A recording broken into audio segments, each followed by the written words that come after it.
The Cosmological Argument of Thomas Aquinas, presented by Nate McCoy. Some background of Thomas Aquinas.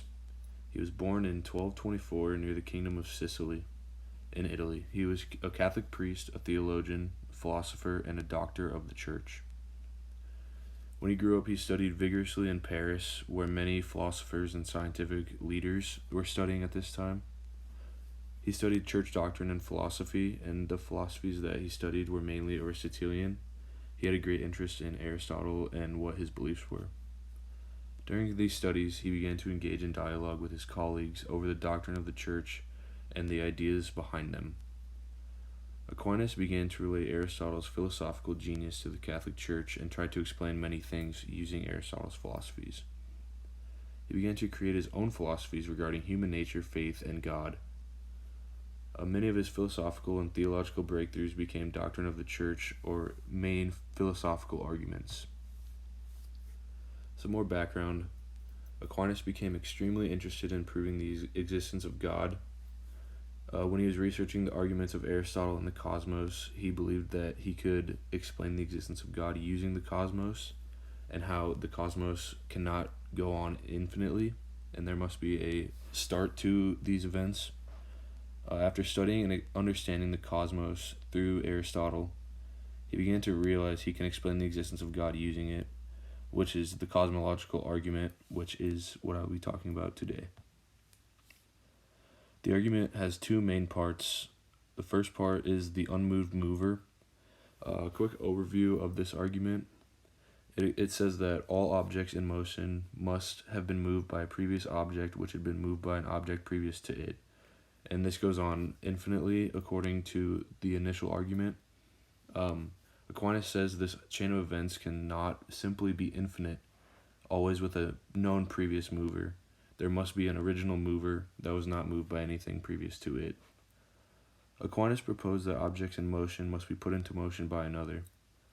The universe itself and many things in it are in motion. Pretty much everything is in motion.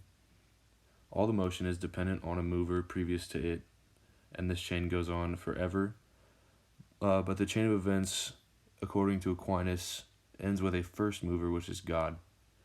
Aquinas says that the unmoved mover is different in nature than all other movers, and it was not itself moved. It has always existed and was the cause of the first motion.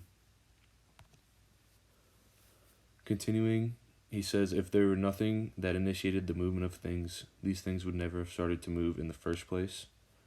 He says without an unmoved mover, the chain of motion would not exist, and there would be no motion in the universe at all. So there must be a starting place to all motion, or else motion would not exist at all, and the universe would not have any motion. The unmoved mover is a being different than anything we know, given that it must move an object without being moved itself, making this being all-powerful and the start of all creation.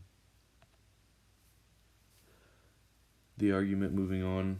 The second part is the first cause, which is very similar to the argument of the unmoved mover, but this argument also involves motion.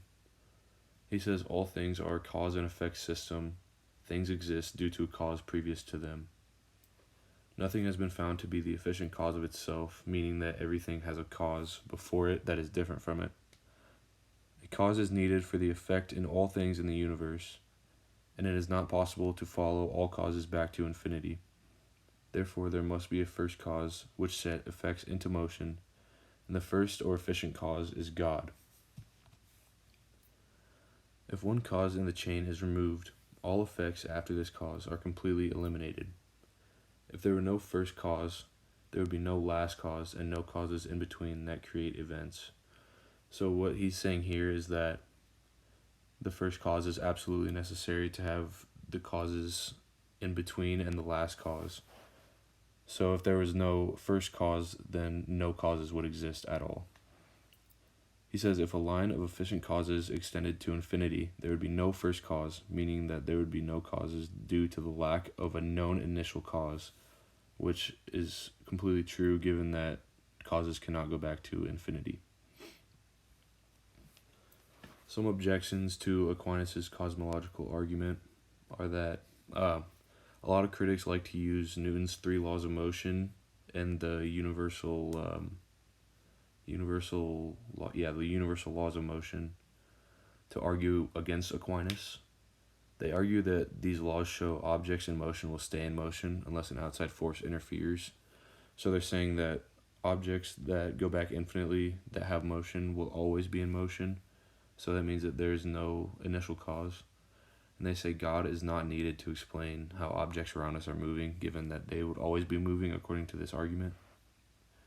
The response, Aquinas was not alive when this argument was perceived, but defenders of his initial cosmological argument claim that his argument should be applied to the initial acceleration, not the continuation of the motion. So they're saying that the cosmological argument doesn't explain the continuation of the movement, it explains the initial movement itself, or the acceleration.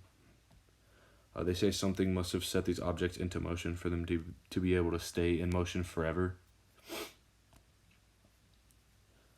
Some critics of the cosmological argument also argue that it is completely possible there is an infinite regression of causes in the universe.